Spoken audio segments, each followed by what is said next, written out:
Kamu gambarkan terkait lagumu singlemu ini. Sebenarnya aku ngebayangin aja kayak punya hubungan yang udah lama banget.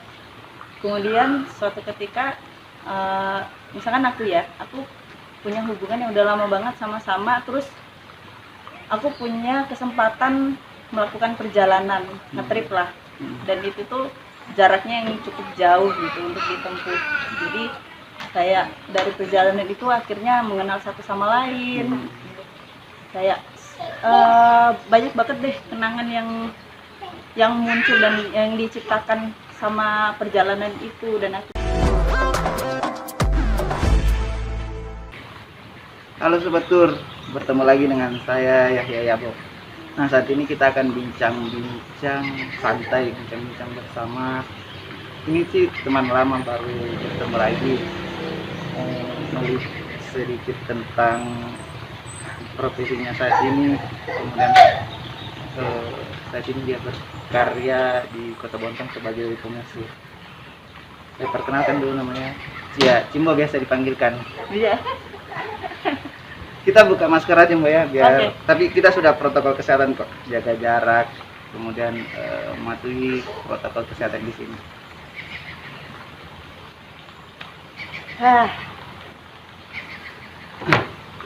Nah Mbak, Ya. aku mau nanyakan nih terkait aktivitasmu saat ini, apa aja nih saat ini kamu lakukan atau aktivitasnya?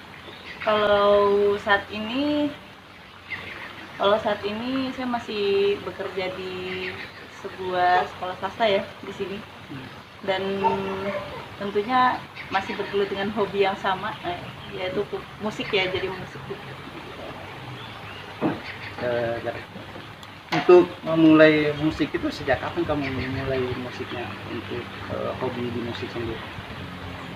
Kalau mulainya lama banget udah ya, dari kecil udah suka sama, awalnya sih suka drum dulu.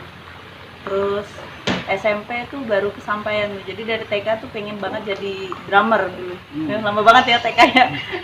Terus SMP masuk jadi band, terus lanjut sampai SMA, lulus SMA, terus pengen melanjutkan hobi musiknya di pas perkuliahan, dan ternyata pas di kuliah beralih jadi keyboardis dan violis sampai sekarang.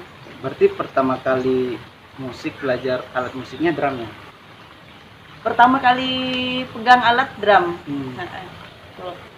Nah, kemudian memutuskan untuk beralih ke alat musik lain itu kenapa memilih keyboard dan sebagainya, atau alat musik yang lain? Kalau keyboardnya nggak jadi, ini Biar kayaknya gantian, nggak lama deh, nggak nggak apa-apa. apa-apa ya. Kalau keyboard itu sebenarnya waktu masih kecil itu orang tua suka beliin kayak keyboard mainan gitu, yang gitulah, yang gambar-gambar sapi apa gitu kan. Terus habis itu kelas 6 kalau nggak salah, kelas 5 atau kelas 6 itu aku minta keyboard yang agak gedean gitu, tapi tetap kayak masih kayak keyboard mainan sih bilangnya, cuman yang agak panjangan gitu. Terus pas SMP kelas 1, kelas 3 nggak salah, kelas 3 aku belajar main gitar. Kelas 1 SMP drum, kelas 3-nya main gitar, coba-coba gitu main gitar, terus bikin lagu. Nah di situ mulai bikin lagu tuh pas SMP itu. Kemudian sampai SMA keyboard, gitar sama drum tuh dulu tuh kayak ganti-gantian aja. Kemudian pas kuliah itu kenapa memutuskan fokus di keyboard dan biola waktu itu karena kebutuhan.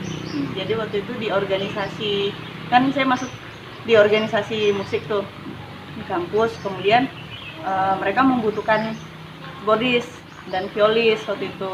Jadi awalnya tuh keyboardis kan karena kurang, jadi belajarlah keyboard semakin dalam.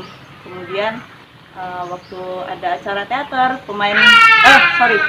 pas acara pengiringan tari gitu, tari tradisional, kurang pemain biolanya, jadi akhirnya ini aku belajar biola kayak gitu sebenarnya, kayak kebutuhan aja sebenarnya waktu itu. Nah, berarti kalau mau dirunut itu pemusikmu dari kecil SMP, kemudian kalau main belajarnya itu bagaimana? Apakah kursus kamu atau otodidak sendiri? Otodidak. Lihat YouTube, bener. Jadi nggak ada yang kursus. Waktu sempat sih waktu kembali ke sini, waktu udah dari kuliah terus kembali ke sini tuh pingin banget dalemin musik klasik ya di biola sebenarnya. Mana tuh ngeles itu ngeles sama ada guru musik di sini tuh kalau nggak salah cuman sampai 4 bulan, habis itu guru musiknya pindah gitu. Jadi belum tuntas belajarnya, jadi ya semuanya 99% otodidak deh. Otodidak? Iya. Nah, yang alat musik yang paling sulit kamu kuasai apa? Biola. Pertama Biola. Biola ya? Iya, sampai sekarang biola. Nah, kalau dari musik itu, kalau mainkannya apa sih yang kamu kesulitan dalam memainkan musiknya? Sebenarnya? Kesulitannya kayaknya karena nggak ada yang ngarahin ya. Jadi kayak kita Karena otodidak tadi ya? Benar, jadi kayak kita tuh nggak tahu, misalkan ada temen yang minta diisiin musik, terus bilangnya pinginnya yang legato, pinginnya pizzicato dan lain sebagainya. Itu kan kayak nama teori-teori musik ya, itu harus searching lagi apa sih legato itu apa sih gini gitu. Jadi ya kurang teorinya. Sama sampai sekarang sih belum terlalu bisa baca not gitu. Padahal itu cukup penting sih sebenarnya untuk lebih dikembangin lagi musiknya, itu harus bisa baca not. Berarti kalau kesulitan seperti itu, cara untuk mengantisipasi atau mengatasinya seperti apa? Untuk ketika ada yang ingin request seperti itu, apa cara antisipasinya? Kalau kebanyakan klien itu pengennya yang seperti musik aslinya ya, kayak misalkan mau cover lagu A misal, terus saya denger dulu di YouTube kayak apa gitu, cover pianonya seperti apa, jadi oh ini bisa diambil nih teknik yang ini. Jadi karena otodidak jadinya ngambilnya comot-comot aja terus digabungin, akhirnya jadi karya sendiri gitu. Berarti seringnya diminta untuk request membuat musik? Ya alhamdulillah. Nah, kalau pertama kali kamu naik manggung untuk musiknya itu di mana? Di Town Center. Itu pertama kali banget itu manggung di publik.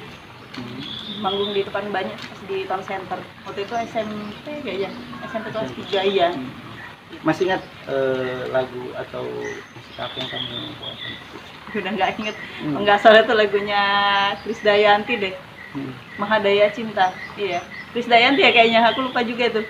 Itu per grup kah atau solo? Band. Bandnya? Bener. Bandnya cewek semua lagi. Nama bandnya apa? Nggak tahu. Oh, pas itu masih belum ada namanya. Iya, nggak tahu namanya apa, soalnya yang bentuk itu guru musik. Jadi udah dikumpulin dulu, udah ini pelajarin lagu itu. Krisdayanti nggak salah ada Cinta sama siapa namanya Krispati gitu. Berarti di situ memainkan alat musik apa? Drum juga ya? Situ pertama drum. kali belajar. Bener. Nah, ketika sudah masuk ke dunia seni yang agak profesional yang di bidang kuliah itu seperti apa? Bisa kamu ceritakan? Boleh dong. Nah ini saksi juga nih ya. Soalnya kan satu organisasi dulu.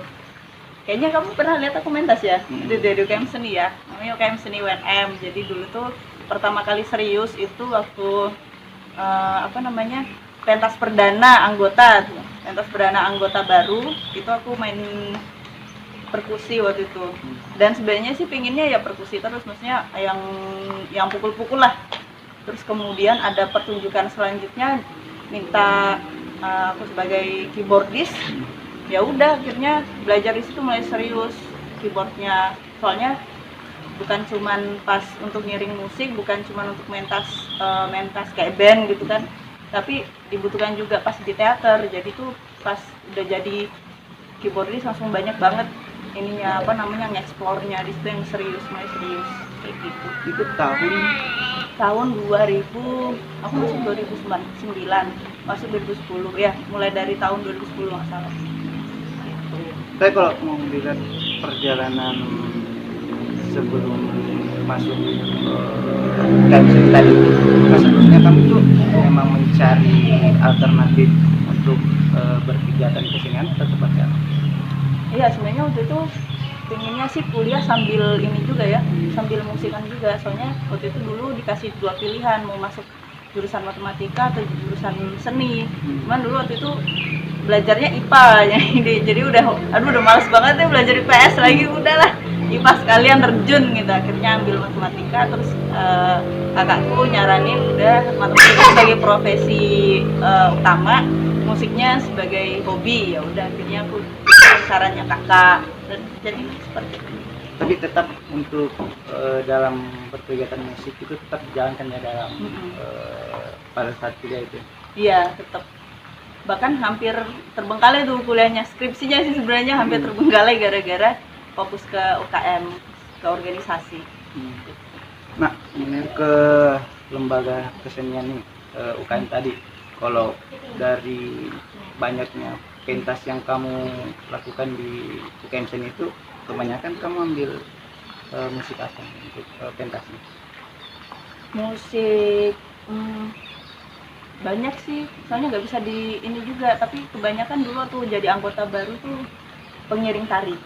Nah itu agak banyak di situ, soalnya nggak cuman di pas pementasan UKM, tapi kayak job-job panggilan tuh juga banyak yang tarian gitu. Akhirnya di situ yang lebih sering. Kalau misalkan band jarang, justru malah kayak lebih ke instrumen biasa yang nggak ada liriknya. Nah kayak gitu. Berarti termasuk solo juga ya kalau di musik di UKM Patricia itu? Iya. Solo ya. Nah, saat ini sibuknya apa? Sibuk ngajar online. Ngajar di salah satu sekolah swasta ya? Iya. Di Bontang. Nah, kalau mau disambung ini ke profesi saat ini sama pemusikmu, ada hambatan ketika melakukan kedua-duanya? Ya sih, kayaknya bagi waktunya agak sulit. Kalau menurutku sih lebih gampang offline ya dulu ya. Kayaknya online tuh gampang banget, offline tuh gampang banget bagiin waktu gitu. Karena kalau pas kita ngajar itu di sekolah yang langsung ketemu anak-anak tuh selesainya di situ juga. Maksudnya masalah entah muridnya seperti apa atau penilaiannya seperti apa itu selesai di sekolah. Udah habis di sekolah, keluar sekolah tuh udah selesai gitu. Habis itu bisa ke studio gitu atau bisa kemana untuk ngejob. Tapi kalau ini tuh sekolah dari sekolah online terus di rumah tuh masih banyak kerjaan lah, jadi agak sulit sih bagi waktunya kayak gitu. Oh itu sering tadi ngajar apa? Ngajar matematika. Kan pasti agak bertolak belakang kan musik dan matematika, tapi pasti ada hitung-hitungannya. Nah kalau di sekolah sering juga kan mengajarkan musik ke siswa-siswanya gitu? Iya, kemarin itu sering ketemu main biola, karena kan banyak sebenarnya murid di sekolah tuh kayak pengen banget belajar biola, tapi kan nggak ada gurunya, nggak ada medianya juga. Cuman emang kendalanya kalau aku ngajarin biola itu kadang tuh siswanya tuh yang nggak punya biola, dan itu harus syaratnya harus terpenuhi itu sih kalau aku, karena kalau aku ngajarin biola terus siswanya nggak punya biola agak sulit gitu, transfer ilmunya agak sulit. Jadi tuh dulu alhamdulillah saya udah 2 kali pertunjukan biola sih yang aku ajarin anak-anak. Yang di Bontang ini ya? Iya, sebelum pandemi. Sudah pandemi udah nggak ada lagi. Gitu.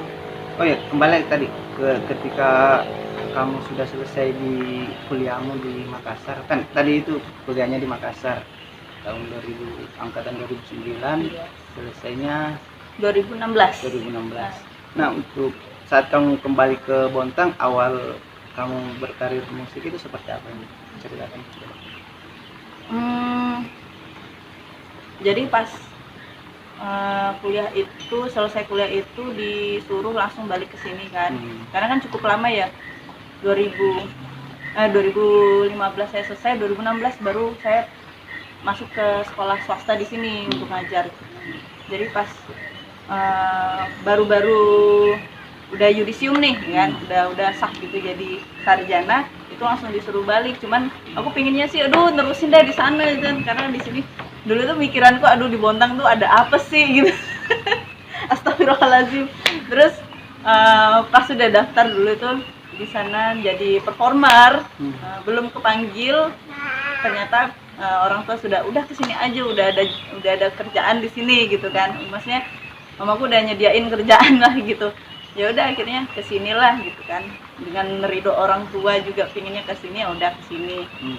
Ternyata pas sudah kesini langsung ada panggilan, nih udah lulus nih udah lulus kemarin, udah disuruh datang ke kantor, cuman udah bilang udah balik kampung nih kak gitu. Akhirnya nggak jadi di sana.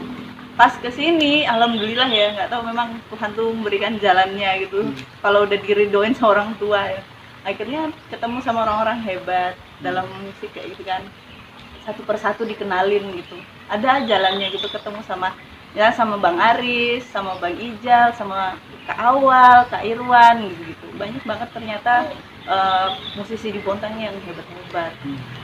Akhirnya kayak nggak ada penyesalan lah, kan dulu kan masih nyesel banget sih kesini. Nah, sekarang udah nggak ada penyesalan. Itu karena ditekuni tadi ya, karena ikhlas untuk menjalankan di musik. Nah, kalau dengar yang kemarin itu sempat buat studio ya? Buat studio itu buat les sebenarnya. Buat les. Buat seperti les. apa itu? Itu buat yang pemula banget nih, belum pengenal banget ya musik. Dulu tuh aku buka piano sama biola itu aja dulu. Terus udah lumayan, udah bagus lah gitu kan.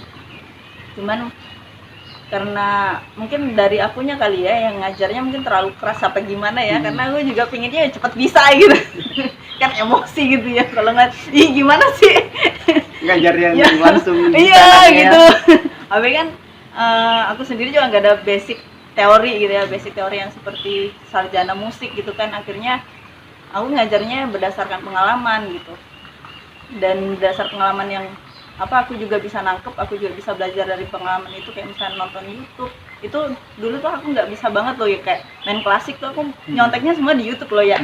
Jadi tuh sebenarnya tuh nggak ada sebenarnya kata nggak bisa. Kalau emang mau belajar pasti akan ada jalannya, dan gimana caranya pasti kita akan cari jalannya itu. Nah, jadi ketemulah gitu kan, dan itulah yang aku bagi ke murid-muridku. Nah, cuman mungkin sekarang nggak tahan ya, karena aku juga orangnya nggak tahanan kalau ajarin musik gitu. Jadi ya ini akunya juga udah mulai sibuk ke sekolah gitu. Nah, di situ jadinya kayak berbenturan. Akhirnya satu persatu tak cancelin, kayak permintaan ada murid biola nih mau nggak ngajar, langsung enggak dulu deh gitu, maaf ya, kayak gitu, kayak nolak satu-satu. Akhirnya udah nggak ada gitu. Itu buka lesnya atau bimbingannya itu tahun berapa pada saat itu? 2016. 2016 Iya, ya? 2016 juga. Berarti pada saat baru-baru kesini juga ya? Iya, benar. Kalau sampai saat itu untuk siswanya atau yang mau musik agak dominankah atau antusiasnya seperti apa? Semuanya antusias. Pasti awalnya antusias itu. Pas ke belakangnya udah mulai bosan kali ya. Ya namanya juga belajar ya. Kadang tuh kalau misalnya emang bukan passion dan bukan bakatnya di situ, kayak cuma ikutan aja, kadang tuh nanti endingnya bosen gitu. Makanya kayak belum ketemu murid yang benar-benar gitulah. Belum ketemu murid yang benar-benar mau gitu. Sampai saat ini sudah berapa yang kamu ajarkan untuk tadi biola dan keyboard itu? Berapa ya? Kayaknya sekitar dulu tuh sekitar 4 orang lah. Sudah ada yang sampai selesai kan? Atau sampai dia bisa minimal mahir untuk individu sendiri? Sudah ada, iya. Tapi belum bisa dibilang advance ya. Ya. Udah tuntas, dasar-dasarnya udah tuntas. Kalau kesulitan lagi mengajari transfer ilmunya ke yang dididik itu seperti apa menurut kamu mengatasinya atau kendalanya kan? Kesulitannya sih sebenarnya ya semua ada ininya sendiri ya, kesulitannya sendiri-sendiri ya. Soalnya ada muridku yang baru kelas 2 SD lah. Nah, itu agak sulit karena kan dia masih kecil ya, pengennya main-main gitu. Akhirnya kalau dia, jadi aku lihat dulu karakternya dia tuh maunya apa sih gitu kan. Dia pinginnya lagu-lagunya yang gimana. Akhirnya aku kasih ya lagu-lagu anime, kayak misalnya lagunya Doraemon. Anime kayak itu ya, Doraemon. Ya pokoknya lagunya Doraemon gitu, lagu kartun. Ya akhirnya ini apa, dia jadi makin jadi tertarik lagi, ya gitulah, up down aja ininya, moodnya gitu aja sih. Kesulitannya ya moodnya siswa. Tapi kalau saat ini masih adakah yang mengajar atau belajar di tempatnya atau seperti apa saat pandemi ini? Enggak sih, udah lama udah ini enggak terima. Soalnya di sekolah juga banyak kegiatan. Nah, kembali ke musiknya yang sekarang kamu geluti. Kalau pentas-pentas di Bontang selama kamu bermusik, apa aja yang kamu lakukan? Kebanyakan job sih. Bareng sama Kak Adi, Kak Oji. Ya itu aja sih, kayaknya yang job-job aja kalau di sini tuh. Sama di studio tuh cover-cover lagu, permintaan orang. Itu sebelum pandemi? Sebelum pandemi ya. Sebelum Sampai pandemi. sekarang pun juga sih, tapi kalau pandemi kalau job yang kayak ke kafe-kafe udah enggak. Cuma cover lagu aja karena bisa di rumah gitu. Kalau sekarang membedakan saat sebelum pandemi sama saat pandemi ini seperti apa ke musik khusus ke kamu untuk job di musiknya sendiri? Kalau aku sebenarnya karena passionku di musik ya, sama ya tertarik. Kalau musik aku tertarik banget gitu. Jadi kalau misalkan nggak ada job dan ada job pun kayaknya sama aja menurutku gitu, karena aku bukan orang yang sebenarnya mencari duit di musik, itu bukan aku gitu, bukan aku orangnya. Kalau mau nyari, aku sih mah aku kayak udah bisa main bareng mereka gitu udah seneng gitu, dapat makan aja udah seneng sih aku. Kalau aku sih masih kayak gitu, soalnya passion ya, kalaupun dikasih pun ya alhamdulillah. Jadi pas pandemi kayak gini terus sepi job ya enggak juga sih, nggak berasa di aku sendiri gitu. Tapi kalau teman-teman yang lain mungkin akan berasa ya. Tapi kalau misalnya yang cari duitnya di lewat job-job itu terasa banget pasti. Karena tadi ya nggak ada ruang-ruang offline-nya yang dibuatkannya dari manapun itu. Nah, kalau melihat bukan melihat sih, kekurangan ruang-ruang musik offline-nya atau pentas-pentas yang offline-nya di saat ini atau yang bertemu langsung, seperti apa untuk kamu ciptakan sendiri di saat pandemi ini? Saat pandemi ya, ini lebih ke rekaman ya berarti ya. Kita kayak ngerekam satu-satu jadinya. Sama kayak terakhir ini ada acara sekolah, itu ngerekamnya juga satu-satu, karena kan emang protokolnya di sekolah nggak boleh ketemu, nggak boleh rame, kelihatan rame, jadi harus satu-satu. Padahal belakang layar itu juga ya ketemu juga gitu. Yang penting nggak kelihatan aja sih apa namanya keramaiannya. Kita juga sebenarnya juga udah jaga apa namanya, udah ngikutin protokol yang pakai masker dan lain-lain. Tapi kan kalau kita mau buat karya kayak gitu kan otomatis ya 1-2 orang ketemu lah. Nah, kalau saat ini di masa pandemi ini dari 2020 ke 2021, apa yang dilakukan Cimbol saat ini? Masih ngajar online otomatis, sama bikin karyanya yang kayak gitu ya, kayak buat cover musik video gitu, taruh di YouTube kayak gitu. Nah, saya dengarkan kemarin sempat membuat single nih. Ceritanya sampai saat ini, sampai dia berkarya di Bontang sudah membuat single. Nah, kalau perjalanan membuat single itu seperti apa? Siapa yang menceritakan ya? Wah, itu ini banget ya, memoris banget itu. Soalnya mulai dari pembuatan lagunya tahun 2020 bulan April itu baru rilis bulan Maret tanggal 27 kemarin nih. 27 kemarin itu pembuatannya itu cukup menguras tenaga karena pandemi kan kita juga nggak bisa ketemu lama-lama gitu.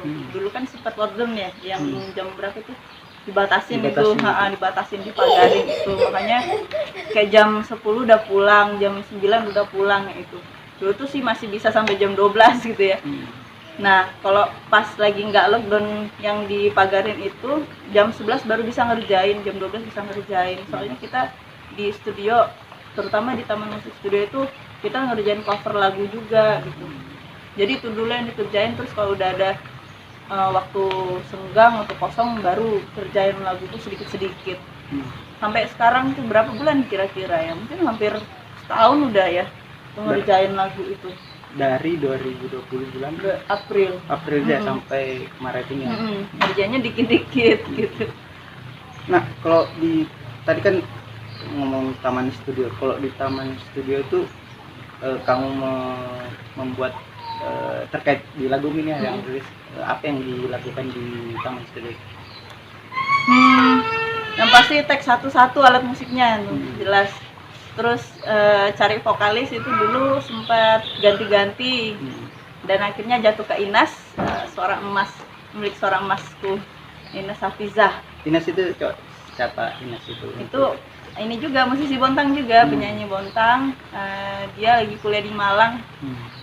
Sekarang juga lagi di Malang dia. Terus minta Inas tolong isiin dong suaraku, suara di vokal di laguku gitu. Terus akhirnya tak kirim, terus besoknya 2 hari setelahnya tuh dia datang gitu kan, itu langsung ngetek gitu, langsung ngetek suara. Dia tuh emang disuruhnya dadakan, emang sih agak ngakak sih.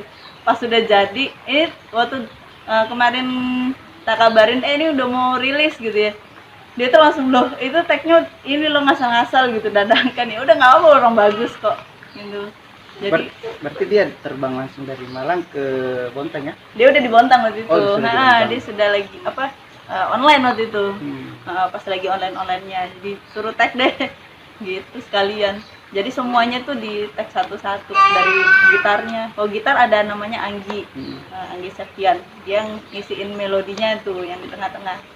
Terus selain itu aku dan Kawal, kayak misalnya pilihin pianonya, suara pianonya itu ke awal yang pilihin, sedangkan aku yang aransemen musiknya semua gitu.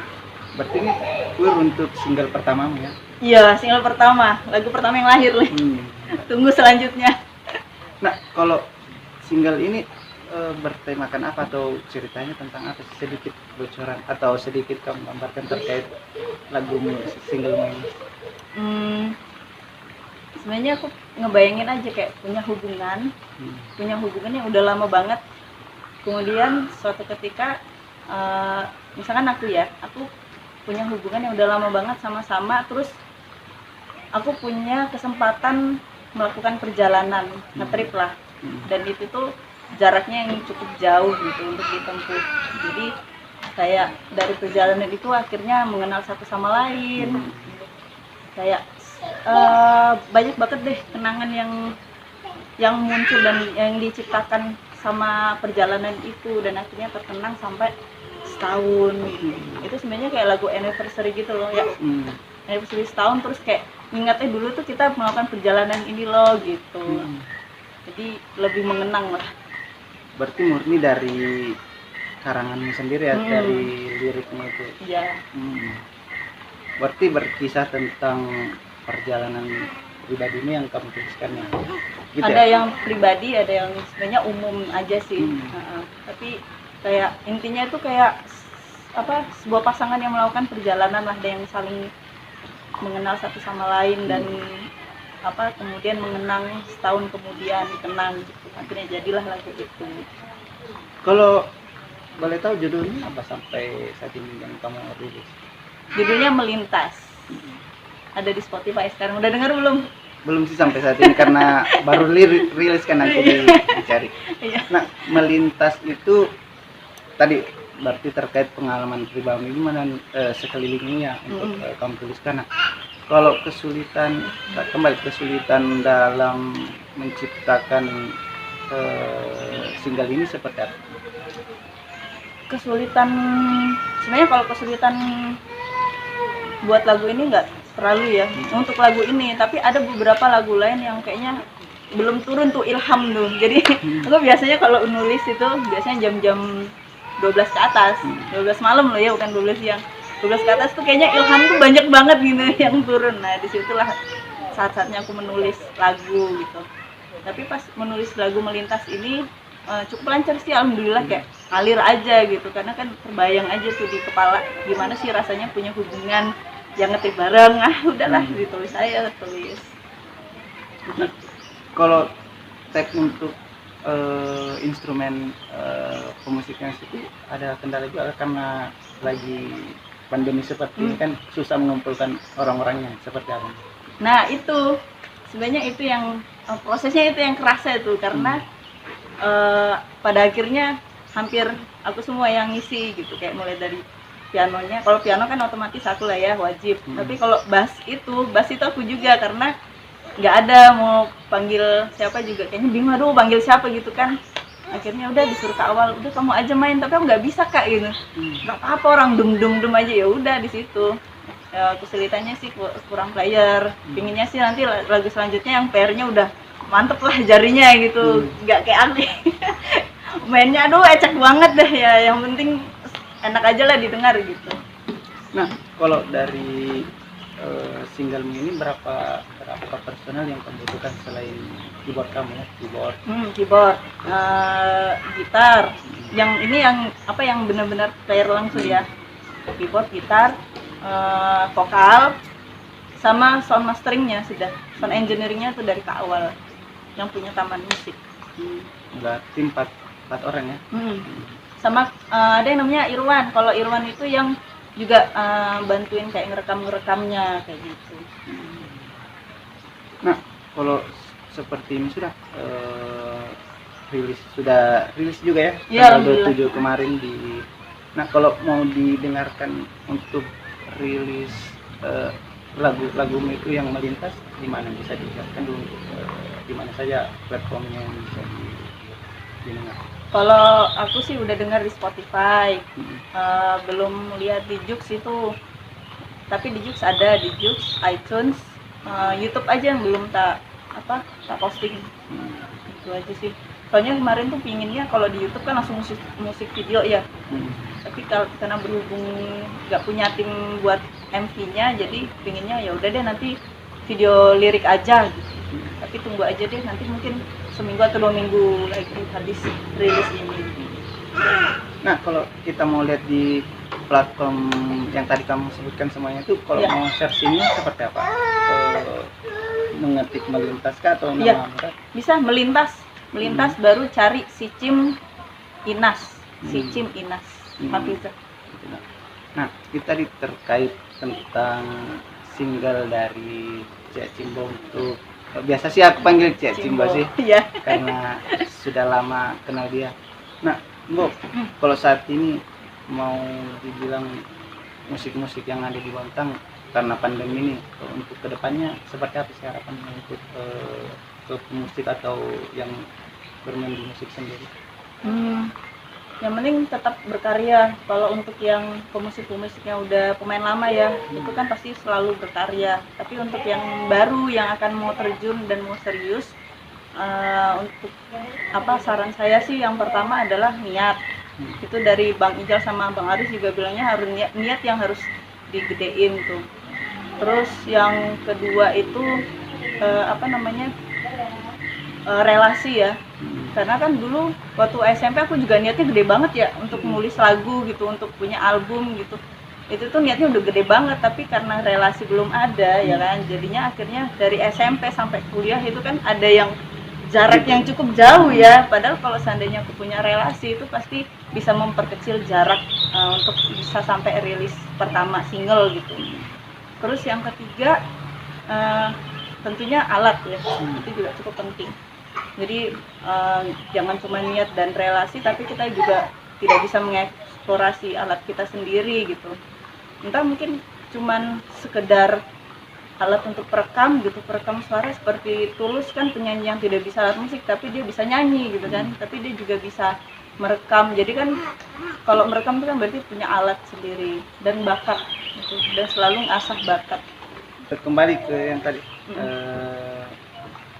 kalau mau bermusik itu tadi 3 kan, niat, kemudian relasi sama alat.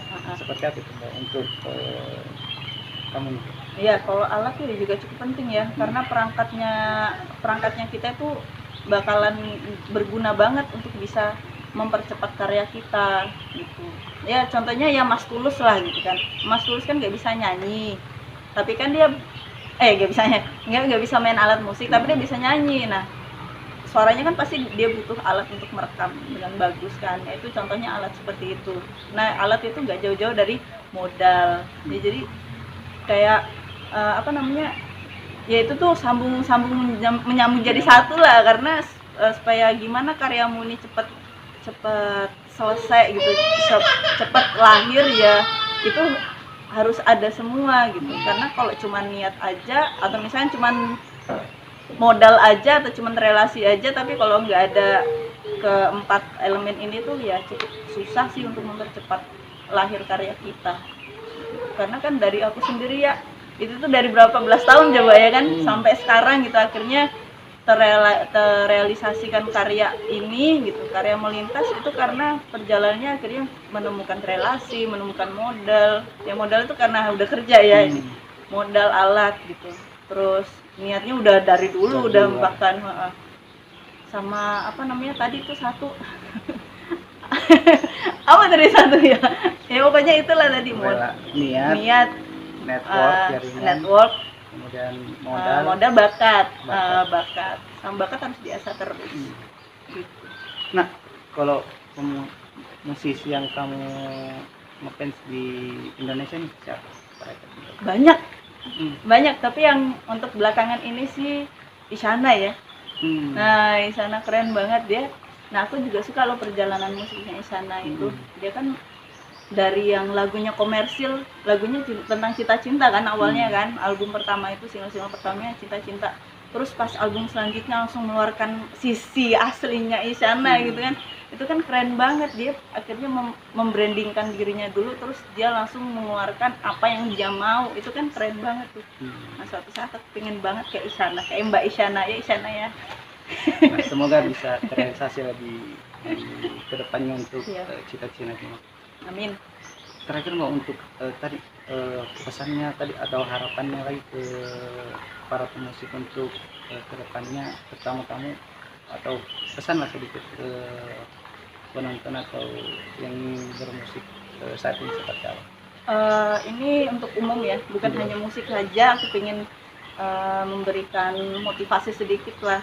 Kalau misalkan kalian, atau aku sendiri ingin abadi terus di dunia, maka berkaryalah, karena karya itu selalu abadi. Nah, itu tadi sedikit kutipannya, kalau mau abadi maka berkaryalah, sedikit kutipannya sedikit. Oke, lagi ya mau tanyakan tadi nama aku kok masih nama asli aja sih. Nama asliku Syamsia Ambo. Panggilnya Cimbo, kalau Yaya sih manggilnya aku Cimbo. Nana Cim. Oke. Nah, sampai di sini dulu untuk bincang-bincang santainya sama Cia Cimbo. Nanti kita akan mengulik bintang tamu atau narasumber saya yang lainnya lagi. Untuk Cia Cimbo, terima kasih atas waktunya Cimbo ya. Sama-sama. Tetap semangat untuk berkarya Cimbo ya. Iya, tentu. Kita doakan untuk single melintasnya yang saat ini sudah rilis bisa cepat naik di platform media sosial. Oke, sampai di sini dulu untuk bincang-bincang Sobat Tur Office Tour. Sampai di sini. Dah.